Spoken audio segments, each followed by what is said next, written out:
নির্যাতিতা আপনার ছেলের বিরুদ্ধে একাধিক অভিযোগ এনেছে। তো আপনার ছেলের চরিত্র হিসেবে মানে কেমন ছিল? আপনি কি কখনো এরকম দেখেছেন কোনো মেয়েকে নিয়ে? না, আমি তো 25 বছর জীবনে আমি দেখি ও মেয়েদের থেকে চোখ করে থাকে।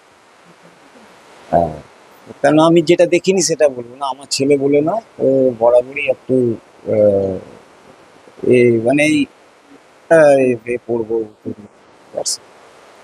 আমি দেখিনি, যেটা আমি দেখিনি, যদি এই ঘটনাটা সত্যি প্রমাণ করতে পারে এবং জুডিশিয়ারি যদি শাস্তি দেয় দিয়ে দেয়, কিছু করার আপনি নেই। বাবা হিসেবে শাস্তি মানে কামনা করছেন? কিছু করার নেই তো আমার, আমি তো কোটিপতি না।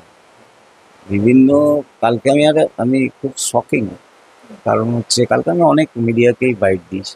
কোন রাজনীতি করেন জানি না, ন্যাড়া মাথা ভদ্র বললেন আমি কলেজের প্রাক্তনী, 200 কোটি টাকার মালিক, ও বাবা, ওর বিশাল বাড়ি, বিশাল গাড়ি। আপনি তো কিন্তু আপনারা তো দেখছেন কি বাড়ি কি গাড়ি, আমরা তো দেখছি।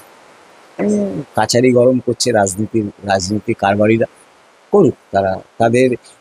একটা মনোজিৎকে নিয়ে কাছারি গরম করে যদি তাদের রাজনীতি, যে রাজনীতি করে তাদের যদি লাভ হয়, তো অলওয়েজ